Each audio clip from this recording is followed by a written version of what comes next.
ఈరోజు మా భారతీయ జనతా పార్టీ రాష్ట్ర అధ్యక్షుడు శ్రీ పివిఎన్ మాధవ్ గారి సూచనల మేరకు విశాఖ జిల్లా ఎస్సీ మోర్చా జిల్లా అధ్యక్షులు పెదగంటాడులో నివాసం ఉంటారు శ్రీ ములకలపల్లి ప్రకాష్ గారి ఆధ్వర్యంలో రాజవాక పోలీస్ స్టేషన్లో ఫిర్యాదు చేయడం జరిగింది. ఈ యొక్క యూట్యూబర్ ప్రశ్న రావణ్ అనే వ్యక్తి, ఆయన పూర్తి పేరు బచ్చలకూరి జోసఫ్ అని పేరు మార్చుకొని రావణ్ అనే పేరు పెట్టుకొని దొంగ పేరుతో ఇష్టం వచ్చినట్లుగా మీడియా ఉందని వాగుతూ, మరీ ముఖ్యంగా ఎవరైతే మన దేవతలుగా కొలిచే శ్రీ సీతారాముల పైన కూడా అనుచిత వ్యాఖ్యలు చేశారు.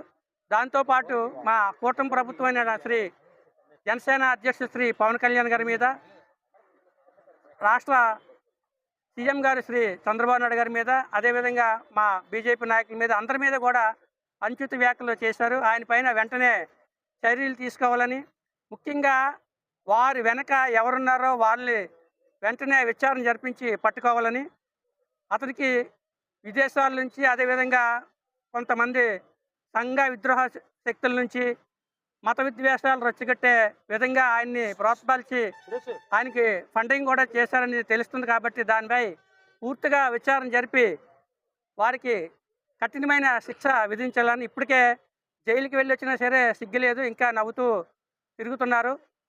రాష్ట్ర వ్యాప్తంగా ఇప్పటికే 30కి పైగా కేసులు నమోదయ్యాయి. మా భారతీయ జనతా పార్టీ ఎస్సీ మోర్చా ఆధ్వర్యంలో ఈరోజు గాజువాకలో కూడా ఫిర్యాదు చేయడం జరిగింది. ప్రశాంతమైన భారతదేశంలో మరి ఇటువంటి మత విద్వేషాలు రెచ్చగొడుతూ భారతదేశంలో ఉన్న హిందూ, ముస్లిమ్స్, క్రిస్టియన్స్ మధ్య చిచ్చు పెట్టే విధంగా ప్రశాంతంగా ఉన్న భారతదేశాన్ని ప్రధానమంత్రి శ్రీ నరేంద్ర మోదీ గారు వికసిత్ భారత్ లక్ష్యంగా పనిచేస్తున్నారు. ప్రపంచవ్యాప్తంగా యుద్ధాలు జరిగినా సరే భారతదేశం ప్రశాంతంగా ఉంది.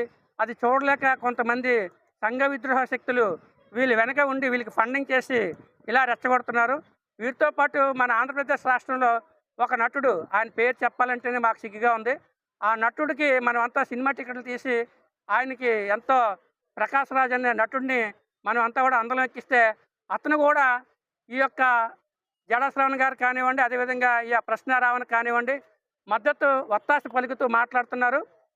అతనిపైన కూడా చట్టపరంగా విచారణ జరిపి చర్యలు తీసుకొని ప్రకాష్ రాజ్ గారిని కూడా వెంటనే అరెస్ట్ చేయకపోతే, వీళ్ళు ఎలాంటి వాళ్ళు సమాజాన్ని పట్టిన క్యాన్సర్ లాంటి వాళ్ళు, క్యాన్సర్ని వెంటనే నిరోధించకపోతే అది ఒళ్ళంతా సోకి భారతదేశం అంతా సోకి ప్రమాదం జరిగే ఉంది. కాబట్టి అటువంటి ప్రమాదం జరగకుండా ఉండాలంటే ఖచ్చితంగా వీరిపైన చట్టపరమైన చర్యలు తీసుకొని వీరిని చూసి మరొకరు భయపడాలి. ఎవరైనా సరే ఇలాంటి దొంగలు ముందుకు వచ్చి ముఖ్యంగా హిందూ ధర్మం మీద, సనాతన ధర్మం మీద మాట్లాడాలంటే భయపడే విధంగా కఠినమైన శిక్ష విధించాలని భారతీయ జనతా పార్టీ తరపు నుంచి మేము కోరుకుంటున్నాం. ఈ యొక్క కార్యక్రమంలో ప్రకాష్ గారు, కార్యదర్శి గారు కొల్లి మనోహర్ గారు, దుర్గా మేఘన గారు, మరో కార్యదర్శి గారు, అదేవిధంగా మా బండ ఎల్లాజీరావు గారు,